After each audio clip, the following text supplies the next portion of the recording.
Virginia just did something no other state has done. It forced data centers into a rate class of their own, so they can't keep quietly shifting their costs onto your electric bill. And yet, your bill is still going up about $16 a month. Here's how both of those things are true at once. Let's start with where your bill actually landed.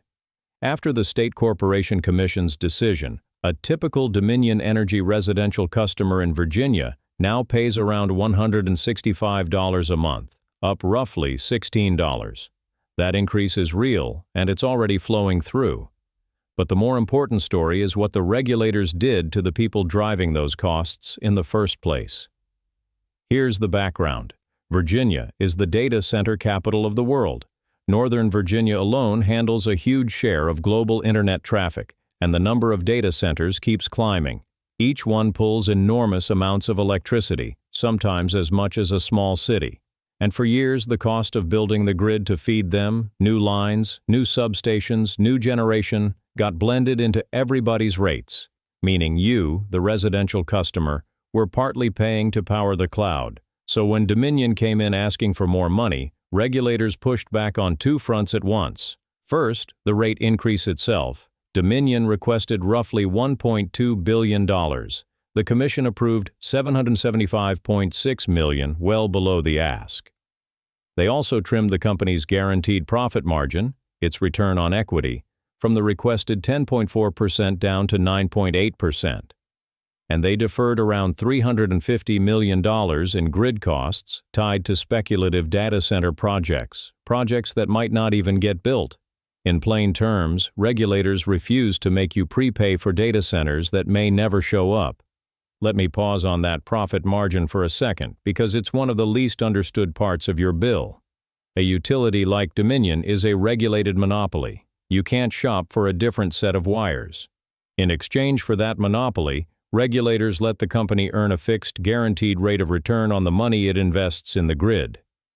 That's the return on equity. When the Commission sets it at 9.8% instead of 10.4%, that half-point difference sounds tiny. But on billions of dollars of investment, it's hundreds of millions of dollars over time, money that either stays in your pocket or flows to shareholders. So a fight over half a percentage point is really a fight over a lot of your money. Regulators siding closer to the lower number is a quiet win most customers never hear about. Second, and this is the part that's genuinely new, they created a separate rate class just for large data centers. It's called GS5, and it takes effect January 1, 2027. Here's what GS5 actually requires. If you're a data center pulling 25 megawatts or more, running at high utilization, you now have to sign a 14-year service contract. You have to pay at least 85% of the transmission and distribution costs your project triggers, up front. You have to cover at least 60% of the generation costs, up front. And if you try to leave early, there are collateral payments and exit fees. The whole point is to make the companies causing the grid build-out pay for it in advance, instead of leaving residential customers holding the bill years later. A Dominion spokesperson, Aaron Ruby, framed it directly. These protections, he said, will ensure that data centers continue paying their fair share and prevent their costs from being passed on to residential customers. So problem solved, right? Not quite. And this is where you should stay skeptical.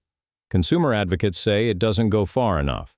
Chris Miller of the Piedmont Environmental Council pointed out that even under the new rules, about 61% of certain grid upgrade costs still fall on residential customers after the 14-year contract window.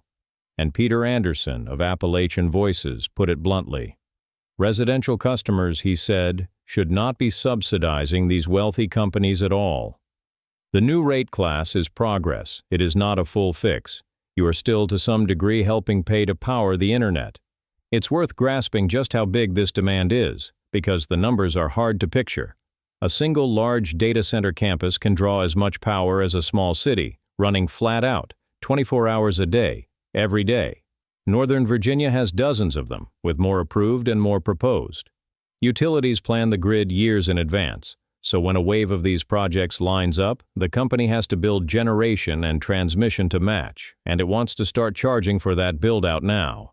That's the pressure behind almost every rate case in a data center state, Not your usage, which has barely changed, but a giant new class of customer showing up all at once and reshaping the entire system.